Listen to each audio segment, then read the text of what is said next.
뉴스 코멘터리 막점 먹고입니다. 구독, 좋아요, 알림 설정 부탁드려요. 뉴스의 이면을 꿰뚫어보는 본격 속마음 정치 토크쇼 뉴스 코멘터리 막점 막후의 박지훈입니다. 네, 시사하는 개그맨 MC 장원입니다.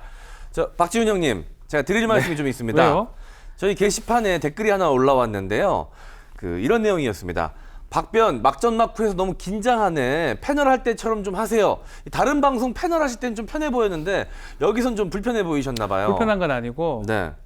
좀 표준말을 구사하려고 하다 보니까 불편해 보일 뿐입니다. 네. 사실은 똑같아요. 저도 패널로 할 때는 좀 편하게 할 수 있는데 네. 좋습니다. 예, 좀 더 편하게 막 얘기를 좋은 얘기를 많이 하도록 하겠습니다. 자, 막점 막후 형님 두 분 나오셨습니다. 민주당 JYP 김포의 JYP입니다. 박진영 전 상금 부대변인 나오셨습니다. 안녕하세요. 박진영입니다. 서울말을 열심히 배우고 있습니다. 아니 전이에요 벌써? 네. 그만두셨어요? 네. 자꾸 막말하고 이러다가 아니 그런 건 아니고 그만두죠. 이제 지도부 바뀌면은 예. 자동으로 아니야, 이렇게 잘렸어. 지도부 바뀌어도요. 잘하면은 안 잘라요. 잘렸다. 어쨌든 전 부대변인입니다. 자, 그리고 공감과 논쟁 정책센터의 장설 소장님 함께합니다. 안녕하세요. 네, 안 잘린 장성철입니다. 안 잘렸지만 상당히 구설수가 또 있더라고요. 저 거의 뉴스에 계속 나와요. 총리급으로 정세균 전 총리께서 저를 저격하셔가지고. 두 분이 패널 두 분이 형님 두 분을 항상 뉴스에 접하게 돼요. 한 분은 막말, 한 분은 거짓 소문 퍼뜨린다고 그렇게 나와 있어요. 저는 믿는데 그런 얘기를 하고 있어서 일단은 정치권 지금 대선 분위기예요. 대선 캠프도 좀 꾸려진 것 같은데 두 분 좀 바쁘시죠? 특히 바쁘시죠? 저 비밀입니다. 더 이상 제가 말씀 못 드려요. 네. 자, 원래 별 말씀 안 하시나요? 별로 여기서? 하지 네. 않잖아요. 또 얘기했다도 걸린다고 할까봐. 근데 우리 JYP는 바쁩니까? 좀 바쁘죠. 예. 저는 뭐 아시겠지만은 문어발 문어발 작전을 구사하고 있습니다. 잘렸는데 부르는데 다 가고 이제. 있습니다. 그 잘렸으니까 부르는데 다 가야죠, 당연히. 그리고 두 분 또 대선에서 큰 활약을 좀 부탁드리고요. 자, 우리 막점 먹고의 팩트 체커 이민영 서울신문 기자 또 함께합니다. 안녕하세요. 안녕하세요. 이민영입니다. 정치부 기자들도 많이 바쁘시죠? 네, 민주당은 이제 6월에 예비 경선 들어가다 보니까 각 캠프에서 지금 굉장히 발빠르게 움직이고 있거든요. 그래서 기자들한테 밤 약속도 엄청 많이 잡고 뭐 마크맨 카톡방 이런 거 만들어 이미 져 있고요. 인터뷰 일정도 많고. 그 재보선 패배 이후에 계속 이제 잠행 이어오던 이낙연 대표가 지난 화요일 4일부터 이제 공개 행보를 시작을 했고요. 조만간 대선 정책을 발표하는 연대와 공생 심포지엄을 다음 주에 개최를 하고요. 그리고 네. 정세균 총리도 캠프 활동에 들어갔고, 그리고 1위 주자인 이재명 지사가 국회의원 모임인 성장과 공정 포럼을 조만간 발족을 합니다. 네. 자, 새로운 리더십이 여야 지금 구성이 되고 있는 그런 상황인데 먼저 김종인 전 위원장이 떠난 이후에 리더십 부재에 시달렸던 국민의힘 드디어 김기현 의원이 국민의힘의 새로운 원내대표로 선출이 됐습니다.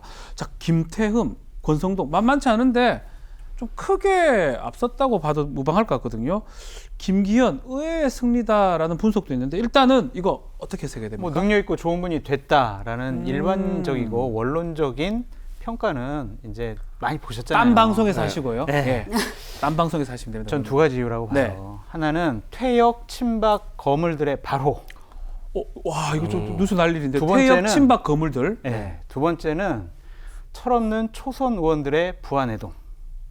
이렇게 저는 평가하고 이거 싶어요. 좀 세지 않나? 예예예. 그러니까 예를 들면은요, 황교안, 네. 원유철, 그러니까 황교안 전 대표, 원유철 전 원내대표가 선거 있기 며칠 전부터 그러니까 초선 의원, 초선 비례의원들한테 집중적으로 전화를 한 거예요. 초선이 50% 넘어요. 네. 그러니까 특히 비례대표들한테 네.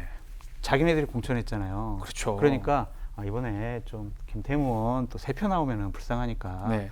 좀 1차 예선에서는 김태훈 의원 좀 밀어줘라 라고 비례대표들을 집중 공격을 했고 그러네요. 인연이 있는 다른 의원들한테도 그렇게 설득을 한 거예요. 네.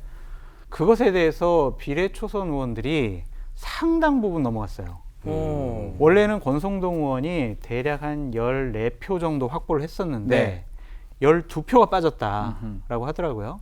그래서 비례대표 의원들이 그래 이번에 저번에 우리가 은혜를 받았으니 이번에 한번 좀 이걸로 은혜를 갚자라는 식으로 부안해동을 했다라고 네. 저는 말씀드리고 싶어요. 이게 마크 얘기입니다. 마쿠 얘기다. 자, 부하내동을 했다라고 볼 수도 있나요? 예. 아니 그러니까 제가 왜 그러냐면요. 과연 김태흠 의원이 원내대표 깜인가? 라는 것에 대해서는 상당히 많은 분들이 의아하다? 아니 동의를 표할 수가 있죠. 그런데 그분을 찍었단 말이에요. 1차 연설에 찍을 수 있어요. 찍을 수 있죠. 그런데 2차 결선 가서도 그 표가 굳건하게 유지됐단 말이에요.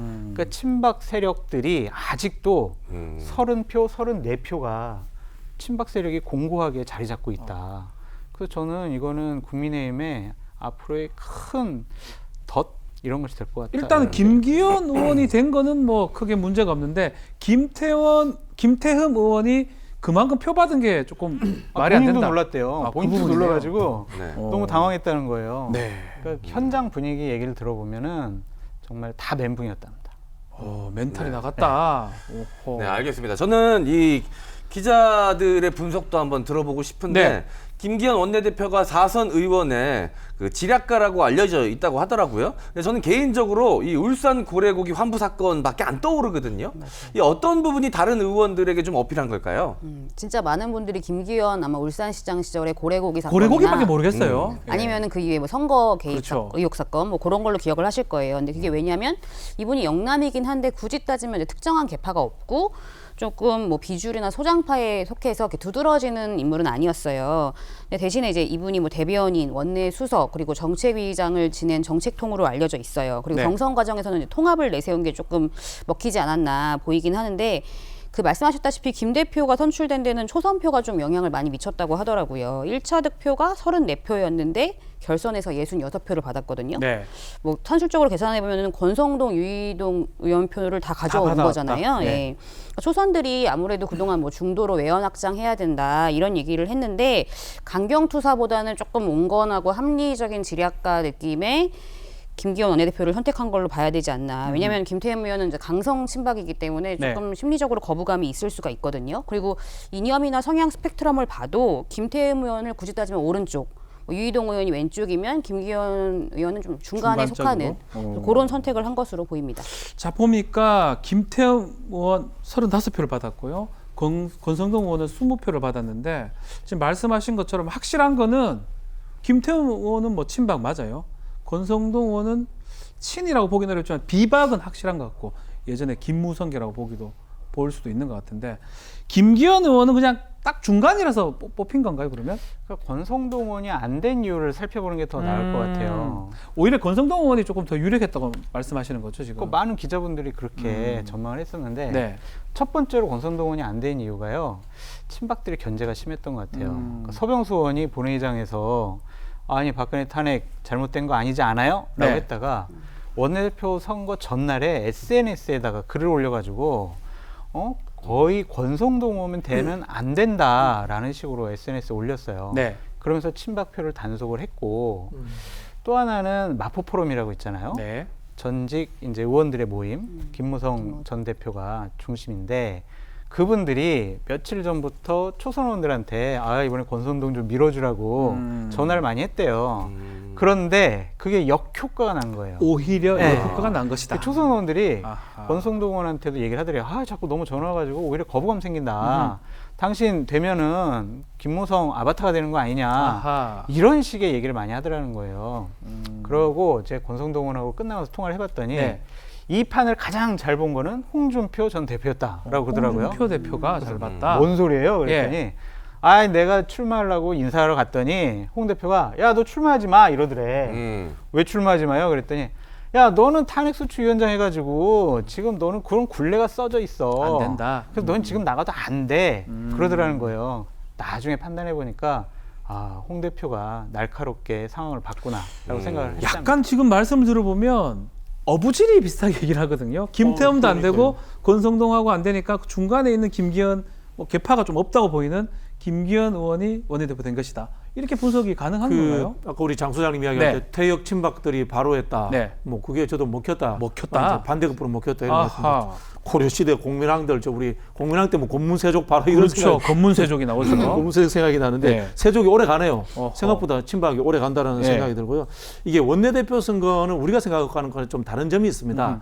영남이기 때문에 불리하다 이런 이야기를 하는 분들도 있는데요. 네. 반대로 영남에 있는 사람들끼리 친할 수 있어요. 아. 원내대표 선거는 쉽게 말하면 큰 반장 선거예요. 어허. 우리 여기에서 5명이 앉아 있지 않습니까? 네. 패널이 그다음에 우리 스태프들에서 한 20명 정도, 30명 정도 투표한다. 아, 여기에 그럼 있는 여기에서 사람들? 네. 뭐 노선이 중도냐, 보수냐, 그다음에 개혁이냐 이렇게 네. 막 따지는데요. 사실은 그게 아니고요. 누구하고 밥 자주 먹었느냐, 아. 또는 누구하고 뭐 동향이냐 이런 것들이 생각보다 잘 먹히거든요. 네. 그리고 지금은 아닙니다만은 상임위 배분할 때 상임위 어디 보내줄게. 근데 저는 이런 것들도 작동했을 거라고 보고요. 특히 이번에 원내대표 되자마자 상임위원장 다시 이야기하자 하는 걸 봤을 네. 때는 중진들한테 상임위원장 아마 약속도 이렇게 적당히 있었을 것이다. 이렇게 저는 생각이 되기 때문에 아하. 이걸 이제 그 당이 이 국민의힘이 어떻게 뭐 중도로 변화했다 이렇게 보기보다는 저는 장 소장님 분석하셨던 이 김덕흠 의원입니까?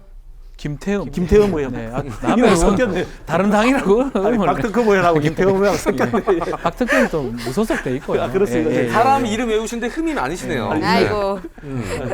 한 분이 흠결이 있다 보니까 괜찮습니다. 예. 김태흠 예, 의원입니다. 김태흠 예. 의원님이 이제 친박이라는 것 네. 때문에 거기에서 이제 표단속하는 아. 과정에서의 무지리와 그다음에 친분 관계 이런 것들이 작동하지 않았나 저는 이렇게 보여집니다. 자, 그러면 기자가 봤을 때 이 개파 정치, 이 한 국민의힘에서 가장 문제 중에 문제라면 이른바 친박 친이 뭐 비박 이 얘기를 항상 하지 않을 수가 없는데 개파 정치의 위기감이 또 생길 수 있는 건가요? 어떻게 분석하고 있나요? 두 분 해석에 다 동감을 하는 게 아하. 국민의힘의 이번에 올드보이들이 확실히 와쿠에서 열심히 좀 활약을 하긴 했어요. 네. 그래서 김종인 비대위 체제에서 밀려났던 중진들이 이번에 다시 재기하려고 발판 만드는 거 아니냐 이런 얘기가 나왔었고 김무성 전 대표뿐만이 아니라 이재호 상임고문이 이제 권성동 의원 뭐 지원한다는 얘기가 있었고 그리고 대권 주자인 유승민 전 의원이 이제 유이동 의원 지원한다는 얘기가 나왔었거든요. 네. 근데 당초에 양강으로 꼽혔던 권성동 의원이 왜 표심을 잃었냐? 아무래도 이제 개파의 좌장으로 꼽히는 김무성 전 대표가 지원하면서 그런 게 좀 문제를 있었다. 그래서 역효과가 났을 것이다. 예, 왜냐면 오히려. 초선 의원들이 원내에 있는 과거 인물이 복귀한다는 그런 걱정, 뭐 비토 정서가 굉장히 셌다고 하더라고요. 아하. 그래서 그게 이번에 좀 영향을 미쳐서 그런 결과를 가져왔다고 봅니다. 네. 자, 김기현 원내대표 어쨌든 간에 원내대표 당선된 이후에 첫 일성 좀 강했어요. 작물 얘기를 했어요. 법사위원장 작물이다 내놔라라고 하고 조금 강경한 대여 투쟁을 좀 예고한 것으로 보이는데 자 한교안 나경원 투탑 시절로 돌아간 거 아니냐 이런 분석도 있고요. 자 일단은 이 같은 강경한 투쟁이 성공할 수 있을지 또 어떻게 당심이나 민심이 바라볼지 또 여기에 대해서는 좀 어떻게 보고 있습니까? 그러니까 지금 이분이 제가 봤을 때는 이제 강경이냐 협상이냐 약간 네. 기로에 애매하게 서 있는 것 같긴 한데 김 원내대표가 일단 세게 나가기는 했는데 기본적으로 여태까지 얘기한 걸 보면은 뭐 여당한테 이기고 지는 것보다는 우리가 이제 국민들의 마음을 얻어야 된다 이런 분위기긴 하거든요. 근데 만약에 여당이 김 원내대표의 뭐 주장을 전혀 무시하거나 계속 일방 독주로 나간다면 네. 당연히 국민의힘에서는 우리 세게 나가야 된다 이런 요구가 있을 수밖에 없기 때문에 좀 고민을 하시는 것 같고요. 이제 문제는 상임위원장인데 이게 성과를 낼 수 있느냐. 이번에 이제 법사위원장 그리고 외통위원장, 정무위원장 세 자리가 비는데요. 여당은 재협상이 이제 불가능하다는 입장이어서 성과를 내기는 쉽지는 않아요. 근데 한편에서 보면 국민의힘 입장에서는 만약에 못 가져와도 저 봐라 여당 또 독주한다. 우리 얘기 안 듣는다. 오만하다. 이런 프레임을 씌울 수 있기 때문에 딱히 미치는 장사는 아닐 것으로 생각을 하고 있습니다. 그러면 이렇게 강경하게 하는 게 먹힐 것이다 이렇게 강경하게 안 할 거예요. 안 하면 왜 작물 얘기를 했는데 벌써 아니, 작물이라는 표현을 김기현 대표가 쓰면 잘못된 거죠. 작물이 뭡니까? 도둑질한 거 아닙니까? 도둑질한 여당이 거고요. 도둑질한 건 아니잖아요. 재산범죄 취득물료. 변호사. 오. 제가 변호사입니다. 네. 그 윤호중 원내대표가 얘기를 했죠. 네. 니들이 포기했잖아. 니들이 포기한 거 가지고 왜 작물이라고 그래. 그렇죠. 그래서 이 작물이라는 표현 너무 과한 것 같고 친박당으로 갈 거냐, 뭐 영남당으로 갈 거냐, 뭐 이런 식의 우려는 저는 일정 부분 동의를 해요. 제가 김기현 원내대표가 이번에 당직 인선을 했잖아요. 네. 수석 원내부대표, 뭐 비서실장. 이거는요 이번에 조영 원내대표가 권성동 의원을 밀었어요. 왜냐면은 아니 원내대표가 영남 사람이면 본인 당대표 출마해야 되는데 당대표도 영남 사람? 이거는 그러면 당원들이 견제할 거다. 아하. 그러니까 이번에 원내대표는 비영남 사람 만들어야 된다라는 목적 하에 네. 권성동을 밀었는데 거기서 이제 열받는 거지 이제 김기현 대표는. 그러니까 원내 수석을 또 이제 영남 사람인 추경호 시키고 시키고 비서실장은 전희경 의원 시켰거든요. 어허. 전희경 의원이 제일 가까운 사람이 누구냐면요. 나경원 의원이에요. 저도 그렇게 알고 나경원 의원이 지금 당대표 나가려고 그런단 말이에요. 지지율도 네. 상당히 높아요. 네, 예. 지금 암묵적으로 어허. 주호영 원내대표를 비토하기 위한 여러 가지 작업들이 벌어지고 있다. 아. 난장판이다. 국민의힘 이래서 되겠냐? 어허. 라고 저는 비판해 보고 싶습니다. 하게 얘기를 하고 있는데 자 이른바 친박이 이 국민의힘 내부에 어느 정도 있는지 궁금합니다. 일단 이런 궁금한데 지금 계속 국민의힘은 보궐선거에서 이겼을 때는 상당히 높았었는데 그 이후에 계속 지지율이 하락하는 모양새거든요. 또 김종인 전 위원장 아사리판이다 이런 얘기까지 했고요. 또 이 상황에서 몇몇 친박 의원들 특히 김용판 의원이라든지 서병수 의원 이런 얘기했죠. 탄핵도 잘못된 것이다. 윤석열 전 총장 일단은 얘기 좀 해라. 얘기를 해야 된다. 이런 얘기를 하는 걸 봤을 때는 친박이 좀 부활한다고 봐야 됩니까? 아니, 그렇게 볼 필요는 없고요. 김용판, 네. 뭐 서병수 의원, 뭐 이런 분들이 얘기한 거는 네. 본인들의 한을 풀기 위한 뭐 혼자만의 외침이 아닐까라는 생각이 들고요. 왜냐하면 동조 세력은 없었어요. 네. 김용판 말 잘했어. 맞아. 윤석열 그런 잘못했지. 이런 목소리가 없었거든요. 그러니까 개인적인 한풀이 차원이다라고 말씀을 드리고 네. 윤석열 전 총장 같은 경우도 대권 후보가 되려면 이러한 허들을 넘어야 돼요. 아니 진짜 조사를 많이 당한 사람들이 현실적으로 존재하잖아요. 네. 그것 때문에 기소당하고 감옥에 있는 사람들도 많이 있어요. 그 부분을 어떻게 그 사람들의 한과 원한을 어떻게 다독여 줄 것이냐가 상당히 중요한 허들 중에 하나인데 저는 그냥 원론적이고 애써 무시하는 태도를 취하면 된다라고 말씀드려요. 윤석열 총장 입장에서는요. 예. 아니 왜 나를 기소했어? 김용파 의원이 막 얘기를 합니다. 예. 그러면 사실은 그때 당신이 이런 죄 있었고 이랬었고 뭐 이렇게 해가지고 조사한 거야. 뭐 어쩔 수 없어. 이렇게 얘기하는 것보다는 나는 검사의 직분을 다했을 뿐이다라고 퉁 치고 넘어가야지. 자세히 설명하면요 말꼬리 잡혀가지고 계속해서 두고두고 아니 다닙니다. 그 성격에 그냥 부하도 아니라고 하고 살을 막 내는 스타일이 좀 생각이 좀 나는데 일단은 이 적폐 수사 또 그리고 아버지 어머니라고 볼 수 있잖아요. 두 전직 대통령에 대한 그렇죠. 수사를 최종 책임졌던 사람이라 봐도 무방하거든요. 이것을 넘지 않고는 가긴 어려울 것 같은데요. 넘지 않고 가는 방법이 있죠. 뭐죠? 선거 임박해서 나와가지고 갑자기 후다닥 하는 방법이에요. 제가 봤을 때는 예. 윤석열 총장은 지금 그 방법대로 가려고 할 겁니다. 그 지금 당장 하지 않고 이제 3월 달이 선거니까 뭐 내년이나 올 그렇죠, 연말쯤에 그렇죠. 저는 그 윤석열 총장이 검증 우려 때문에 네. 윤석열 총장은 국민의힘에 입당하지 않을 것이다 이렇게 생각하는데요. 첫 번째는 이제 김용판 의원이 하는 식의 사상 검증입니다. 네. 너 중도냐 보수냐 우리 편이냐 아니냐. 아하. 아까 말씀하신 것처럼 박근혜 대통령에 대해서 어떻게 생각하느냐 네. 이 부분에 대한 검증. 통과하기 두 번은 쉽지 이제 않아요. 두 번째는 이 실력에 대한 검증입니다. 홍준표 대표 이런 분들이 아마 물을 겁니다. 예. 너 국가 정책은 어떻게 생각해? 아하. 복지 정책 어떻게 생각해? 이거 말할 수 있는 지금 실력이 안 되니까 과연 하고 있던데요, 계속. 하는데 본인 입으로 안 하잖아요. 아. 제3자 입을 이야기해서 하지 않습니까? 예. 자신 있으면 본인이 나와서 국가 비전을 이야기하죠. 그런 측면에서 저는 검증 때문에 철저하게 정치권에 늦게 나올 것이다. 아하. 나오더라도 그리고 국민의힘에는 절대 들어가지 않을 것이다. 검증이 무서워서 경쟁자는 검증하거든요. 네. 그리고 마지막에 결국은 단일화 방식이라든가 원샷 경선 이런 것들을 생각할 것이다. 이렇게 예측해 봅니다. 근데 검증이 무서우면 네. 대권 출마하지 말아야죠. 정치 지도자 하겠다는 생각하지 어허. 말아야 됩니다. 저는 박 부대변님께서 예. 전 부대변님께서 너무 좀 공격성, 희망성 발언을 하신 것이 안 아닌가라는 나왔으면 좋겠다 생각이 이런 들고 말을 표현한 것이다. 국민의힘 들어가서 정치할 수밖에 없어요. 그리고 임박해서는 국민들에게 인정받을 수가 없을 것 같고요. 네. 저는 첫 행보를 5.18 때 해야 될 것 같다는 생각이 들어요. 5월 18일 날 그러면 나온다는 말입니까? 그러니까 아니요. 그때 정치 선언을 하는 게 아. 아니라 공개적인 어떤 정치 활동을 5.18을 전후를 통해서 해야 될 것 아하. 같아요. 왜냐하면 지도자가 되겠다는 사람이 예. 5.18을 그냥 넘어갈 수가 없어요. 그때도 만약 집에서 책 보고 뭐 이러면은 되게 정치적인 판단력에 문제가 있다라고 우리가 평가할 수밖에 없어요. 아니 지금 말한 것처럼 맥락이 좀 맞는 게 있어요. 김종인 전 위원장이 했던 말이거든요. 이달 안으로 결심을 할 것이다. 국민의힘이든 뭐든 결심을 하겠다라는 뉘앙스로 비춰. 자 손을 막 흔듭니다. 절대 아니라는 겁니까? 결심을 하라는 게 아니고요. 예, 예. 네. 장 소장님 이야기하고 똑같은 이야기인데 네. 중요한 정치적 시점에 정치는 메시지를 내야 된다라고 이렇게 이제 조언을 해주는 거죠. 네. 조언을 해주는 건데 저는 윤석열 총장이 이번에 메시지 안 나올 가능성이 많다고 생각해요. 아. 예. 왜냐하면은 지금 고민하는 시간이거든. 예. 고민하는 시간이고 정치를 할 것인지 말 것인지에 대해서도 좀 더 숙고하고 있는 상황이라고 저는 보기 때문에 네. 이번에 메시지 안 나올 거라는 생각이 들고요. 그래서 뭐 내기해요. 내기하겠습니다, 장 소장님. 요거 내기 좋습니다. 네. 그러면 이제 직접 메시지 말고 제3자를 통한 또 5.18 공부하고 있을 수도 있잖아요. 아 그거보다는 직접적인 행동을 메시지가 통한 나올 메시지를 할 것이다. 가능성이 높다는 생각이 들고요. 어허. 제가 마쿠니까 또 마크에 뭐 하나 얘기하면 들어옵니다. 네. 예. 윤석열 총장 측을 돕는다라는 그룹이 대략 30그룹이 있다라고 지금 회자가 되고 있는데 네. 그중에 한 6곳의 그룹에서 저한테 연락이 왔어요. 2달 전부터. 네. 뭘 어떻게 했으면 좋겠냐. 그런데 당신은 뭐 하는 사람이냐? 어떻게 연락이 되느냐? 막 마쿠가 물어봤더니 아니라 자랑을 하시려는 것 같은데. 아니 마쿠 얘긴데. 좋습니다. 알겠습니다. 예. 알겠습니다. 예. 너무해요. 아니요. 쫑긋새우 듣고 잊어버렸잖아 지금. 그룹들이 전화 오면. 네, 그래가지고 제가 그 똑같은 얘기를 6군데를 해줬어요. 네. 근데 반응이 딱 오는 데가 2군데더라고요. 어.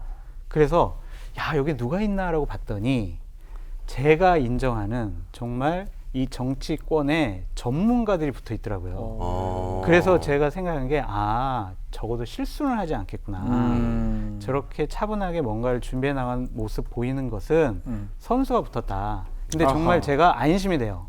그 사람들이 붙어 있구나라는 생각 때문에 안심이 되고 저도 빨리 불러주십시오. 아, 본인 자랑이네 결국. 윤석열 편이었구나. 윤석열 쪽이셨어요. 1등 후보를 밀어야죠. 이재명 쪽. 이재명 지사가 1등하면 또 1등 후보 밀고 전 경기도민이니까. 뭐 시류에 자꾸 편승하는 아니 겁니까? 저는 뭐 박준일 나왔다 갔다. 대세를 그걸 따라가는 박지훈 걸로. 변호사가 물어보시니까 그것도 이상하네요. 제가 많이 아니 편승했는데요. 권문세족 바로 그다음에 부안해동부터 예. 시류에 편성하는 분인 줄 알았어요. 분위기가 좀 오늘 저는 좀 가치와 노선으로 하기 때문에 불러도 잘 안 가는데 좀. 아니, 묘합니다. 인정해주세요. 묘합니다. 네. 네. 가능성이 좀 있는 얘기입니까? 어디로든 가실 수도 있는 겁니까? 저요? 네. 부르면 가야죠. 와, 저 우리 박진영 부대변인께서 저를 많이 꼬시고 있습니다. 좋습니다. 예. 저는 불러도 안 갑니다. 알겠습니다. OBS에 뼈를 묻겠습니다. 저 궁금한 게 하나 있습니다. 그나저나 이 윤석열 전 총장이 그 전화 안 해가지고 김종인 전 위원장이 삐졌다는 이야기 저희가 전에도 이야기했던 것 같은데. 마음이 좀 상했다. 네. 예. 아니 참 내 마쿠 얘기를 오늘 너무 많이 하는 것 같은데 네. 정확히 얘기 들었어요. 전 했습니까? 윤석열 총장이 직접 연락은 안 하고 예. 네. 신뢰하고 믿을 수 있는 분을 통해서 메시지를 전달했어요. 직접 좀 하지. 다른 생각이 있는 것 같아요. 그건. 아. 그러니까 그거는 나중에 우리 방송 끝나고 말씀드릴게요. 예. 그랬더니 왜 그렇게 했냐 그랬더니 직접적 전화는 좀 부담스럽고 아하. 여러 가지로 좀 문제가 있다. 그래서 비대위원장 너무 고생하셨습니다. 네. 제주도에서 쉬고 오신 다음에는 제가 적절한 시점에 저녁을 한번 모시겠습니다. 라는 메시지를 전달해서 네. 처음에 조금 윤석열 총장에 대한 비판, 뭐 플랜 B, 김동연 막 이러다가 지금은 괜찮아졌잖아요. 또 네. 네. 연락이 갔기 때문에 아. 또 노여움을 푸셨다. 그 전화가 이게 직접 가는 거하고 제3자 네. 통해서 가는 거하고 조금 차이도 있을까? 네. 충분히 이해시켰대요. 아. 본인이 총장이던 시절에는 메신저 보낸다고 그렇게 싫어하시더니 본인도 예. 메신저 보내셨네. 직접 하지 않고요. 네. 자, 좋습니다. 자, 일단 김종인 전 위원장 얘기가 계속 나오고 있는데 더불어민주당 갈 수 있다 이런 얘기까지 나오고 있어요. 새롭게 갈 수 있다. 거기서도 연락이 온다. 대통령감 하나 만들려면 뭐 다 할 수 있다 이런 말도 하고요. 최근에 원희룡 제주지사까지 만났습니다. 이 김종인 전 위원장은 뭘 하고 싶어요? 원래 킹 하고 싶으셨던 분이죠. 예. 근데 이제 킹이 안 될 것 같으니까 킹메이커를 하려고 메이커. 하는데 예. 몸값 올리긴 거죠. 저도 사실 공중파 3사에서 늘 연락이 옵니다. 거짓말은 하실 필요 없죠. 예. 어디서 연락 옵니까? 한 군데라도 저기 뭐야. 정확하게. 연락 안 하셨어요? 정확하게 한 군데라도 말씀해 주세요. 장성철 소장님 스케줄 물어본대요. 예. 부대변인한테. 야, 세게 들어. 알겠습니다. 이제 몸값 올리는 방법 중 그렇죠. 하나다. 뭐 저도 뭐 이재명, 이낙연, 예. 저기 추미애, 정세균 캠프에서 연락 옵니다. 진짜요? 추미애 대표님 저 페이스북에 댓글도 답니다. 네. 예, 다 그렇게 이야기하는 겁니다. 정치권에서. 그런 똑같은 거네요. 네. 아니 저한테도 전화해서 박지훈 변호사님이랑 오창석 평론가 스케줄 물어보시는 작가님들 계세요. 윤석열 총장이 장 소장님한테 연락 안 하잖아요. 저는 전화 옵니다. 그래요. 뭐. 몸값 올리기입니다. 몸값 올리기. 그러니까 이 부러워요. 김종인 전 위원장 입장에서도 본인의 몸값을 올리는 방법 중에 하나가 이렇게 내가 있다. 나를 누가 좀 선택해도 나 진짜 비싼 사람이다. 뭐 이런 것도 있는 거겠네요. 그러니까 내가 도와주면 너는 대통령이 된다. 될 수 있어. 내가 찍는 사람 대통령이다. 나는 대선 후보 감별사야. 나한테 먼저 감별을 받아. 이거죠. 이런 질문 조금 이상할 수도 있는데 네. 김종인 전 위원장이 이재명 지사한테 갈 가능성은 없습니까? 가능성이 있어. 아, 그것도 있어요? 네. 저분은 가능하나요? 좌우를 가리지 않고 예. 본인에게 잘하거나 대통령 깜이라고 생각하는 분에게 네. 네. 상당히 마음을 주고 네. 조언도 해주는 것이다. 네. 라고 말씀드려요. 이재명 지사한테도 얼마 전에 좋은 얘기 하셨던데, 그렇죠? 김종인 위원장이 또 뭐, 좋은 얘기 근데 그 하셨어요. 당에 같이 있을 때 네. 제가 기억하는 걸로 이재명 지사가 그때 지방 재정 관련해 가지고 단식을 하신 적이 있어요. 한 10며칠 단식을 했는데 네. 그 단식 현장까지 방문해 가지고 김종인 비대위원장이 뭐 격려하고 했던 게 기억이 납니다. 예. 네.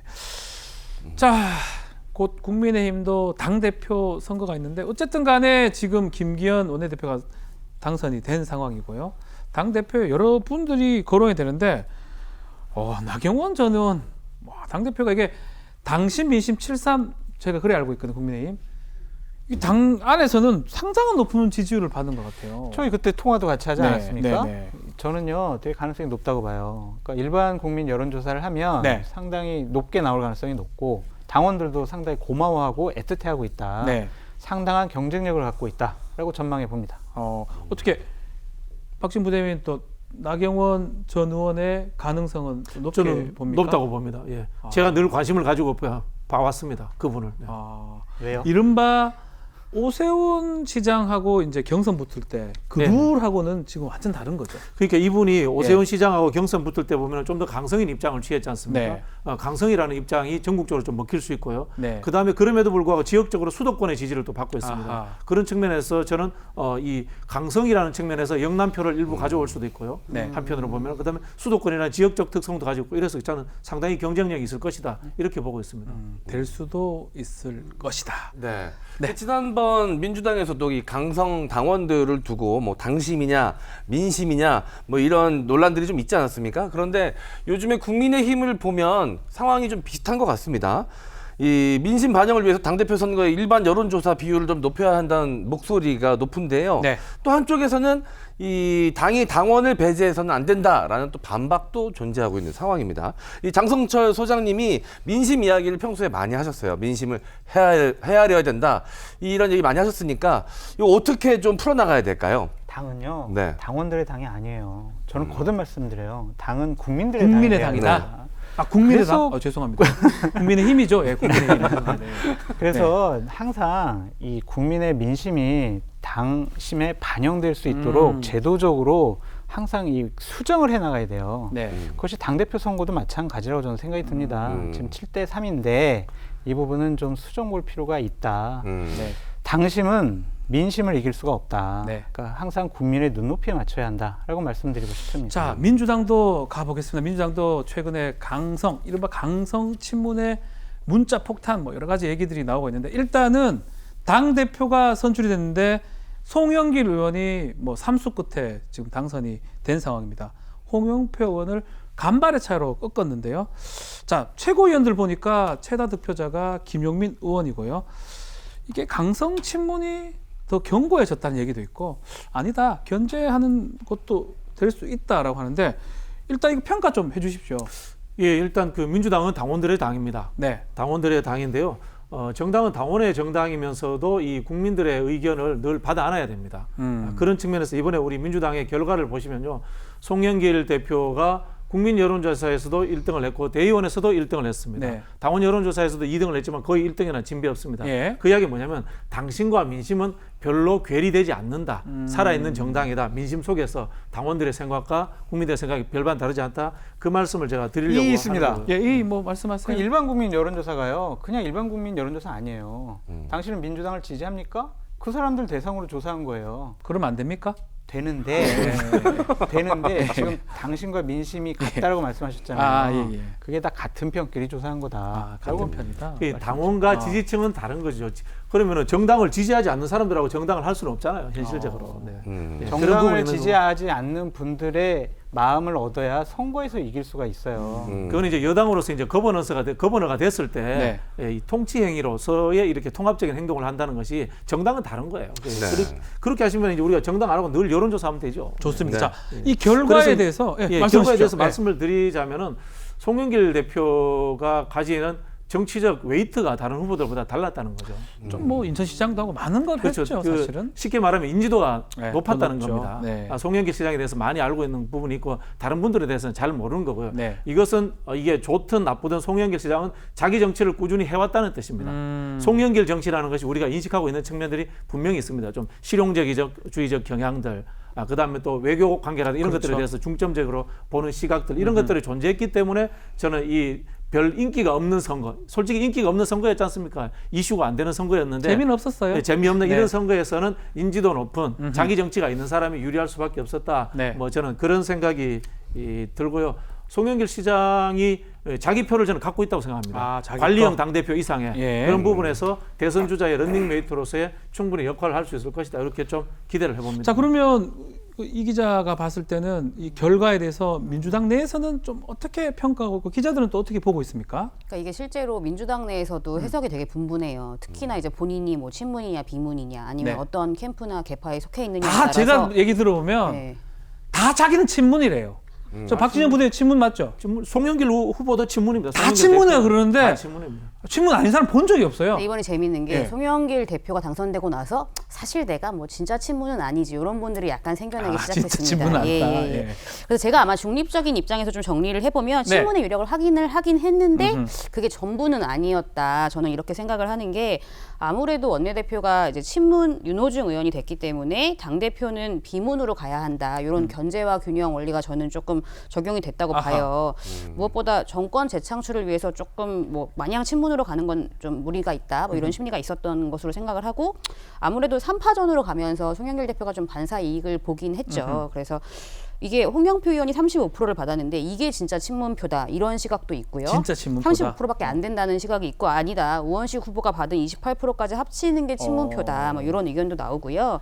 그러니까 최고위원 같은 경우에는 1인 2표잖아요. 그래서 그렇죠. 뭐 친문 비문 이런 거 가리지 않고 정말 자기가 알아서 선택할 수 있는 여지가 있었고 물론 김용민, 강병원, 김영배 후보가 친문이긴 한데 또 약간 친문색의 여튼 백혜련 전해숙 후보도 있잖아요. 네. 그래서 저는 뭐 친문이 전부는 아니었다 이렇게 생각합니다. 네, 네. 참 어렵습니다. 예. 네, 뭐 당 내부적으로는 그런 힘의 균형도 좀 필요하겠지만 이 외부적으로 활동을 생각해봤을 때는 이 원내대표와 당 대표의 궁합도 상당히 중요할 것 같거든요.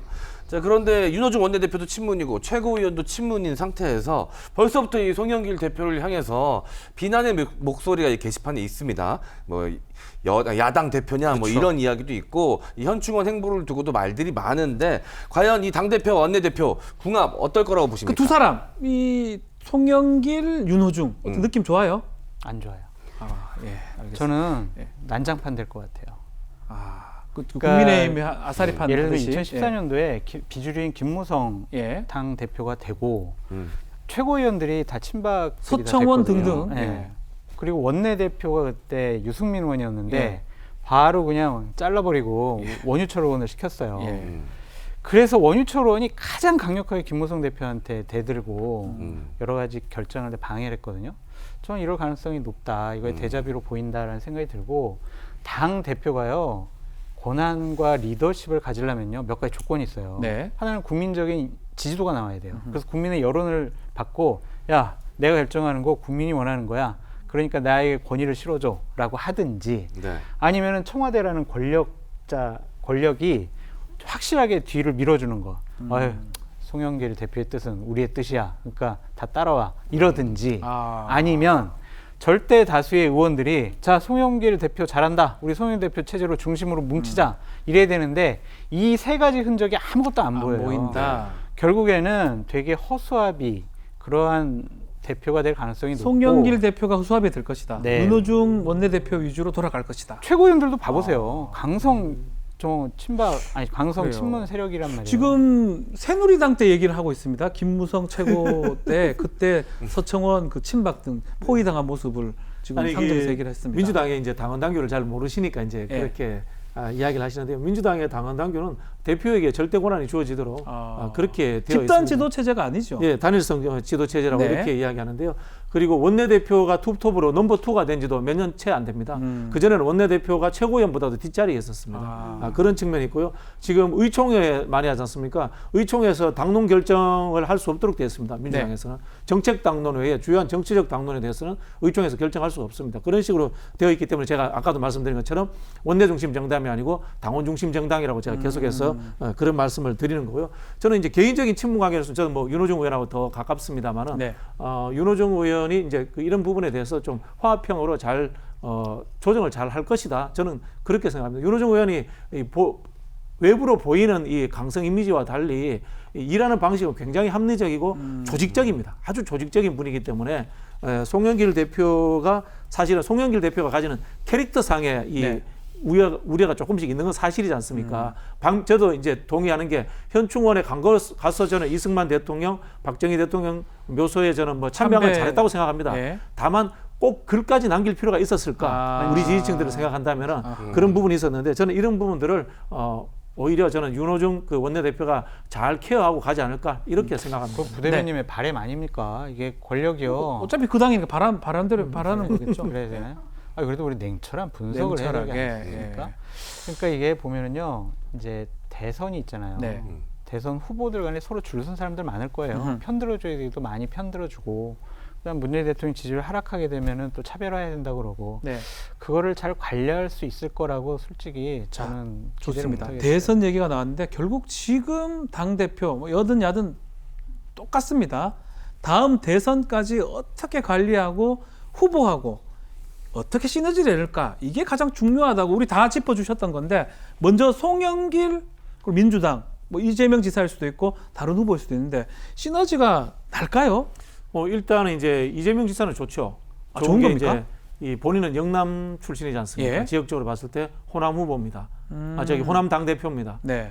특히 광주 전남에 이번에 표를 많이 받은 걸로 알고 있거든요. 확실한 기반이 있는 분이기 때문에 저는 나쁘지 않다 이렇게 보고요. 그 다음에 이제 친문 비문이 아니라 당내에서 조금 비주류적인 역할들을 해왔기 때문에 네. 비주류가 가지는 심리적 동질감, 좀 편안함이 존재할 겁니다. 둘 다 비주류라고 보는 게 맞죠? 비주류라고 보는 건 맞죠. 인천시장 경기도지사고요. 그렇죠. 그런 부분에서 좀 나쁘지 않을 것이라고. 네. 또 한편으로 보면은 송영길 대표하고 이낙연 지사도 관계가 나쁘지 않습니다. 아 좋다. 둘 지난번에 다. 네. 이낙연 총리가 출마했을 때 그 당시에 이제 송영길 후보가 전당대회 출마하려다가 접어줬거든요. 네. 그런 부분에서 좀 나쁘지 않다. 저는 그렇게 보고 있습니다. 네. 시너지가 좀 날까요? 이재명, 네. 송영길. 이재명 지사 입장에서는 뭐 송 대표 선출이 최선은 아니어도 꽤 좋은 결과로 그럼 뭐 속내는 뭐였을까요? 뭐 이제 이재명 지사는 세 분 다 골고루 지원을 하긴 했는데 뭐 그래요? 송영길 대표가 1위는 아니었다는 얘기가 이제 있잖아요. 그래서 그렇군요. 최선은 아니지만 네. 그렇다고 해서 나쁜 결과도 아니고요. 네. 왜냐하면 이게 친문 위주로 거론됐던 경선 연기론이 쏙 들어갔어요. 아. 이번에 뭐 친문 힘이 확인된 건 맞는데 그렇다고 해서 친문 후보가 당 대표가 된 건 아니잖아요. 그리고 그래서 이제 경선 연기론이 좀 힘을 받기는 어렵겠다. 사실 뭐 이렇다 할 친문 주자도 없는 상황이라서 네. 그리고 송영길 대표도 뭐 이재명 지사처럼 비주류이기 때문에 아마 송 대표가 굳이 어떤 후보한테 뭐 유리하고 불리하게 경선을 진행하진 않을 것이다. 그래서 이재명 지사 입장에서는 뭐 그렇게 좀 긍정적으로 기대를 하고 있습니다. 그런 부분이 있네요. 장성철 소장님의 의견도 궁금합니다. 이재명 지사는 송영길 당대표 어떻게 생각하고 반대로 있을까요? 이재명 지사 입장에서 송영길 당대표 미소를 지을 것인지 침묵할 것인지 인상 찌그릴 것인지 제가 또 취재를 해왔습니다. 했습니까? 또 이재명 지사를 돕고 있는 실무자들한테 제가 전화를 저한테 해서 취재한 거 아니에요? 혹시? 형님 말고 딴 사람한테 했는데 네, 말씀 주세요. 예. 휴라고 했대요. 휴. 네. 이게 다행이다. 안심? 다행이다. 홍영표 의원이 안 돼서 다행이다. 홍영표 라고 의원이 얘기를 하더라고요. 다행이다. 저는 그 말로 모든 거를 다 결론 짓겠습니다. 휴 한마디만 듣고 해석하시는 건 아니죠? 그 뒷말도 들으신 거죠? 뒷말도 들었어요. 왜 휴도 있고 휴도 있거든요. 에휴! 여러 가지가 있어서. 휴! 이럴 수도 네. 있잖아요. 일단은 휴 다행이다라고 분석을 해 주셨습니다. 자, 여야 이 리더십 아직까지 국민의힘 당대표 아직 남아 있습니다. 요번에 당대표들은 다음 대선까지 같이 간다는 점에서 상당히 중요한 역할들을 할 것이고 또 어떻게 선출되냐에 따라서 여야 다 입장이 더 달릴 거라고 생각이 듭니다. 자, 앞으로 지켜보도록 하겠습니다. 뉴스 코멘터리 막전 막후 매주 토요일 저녁 7시 55분 많은 시청 부탁드리겠습니다. OBS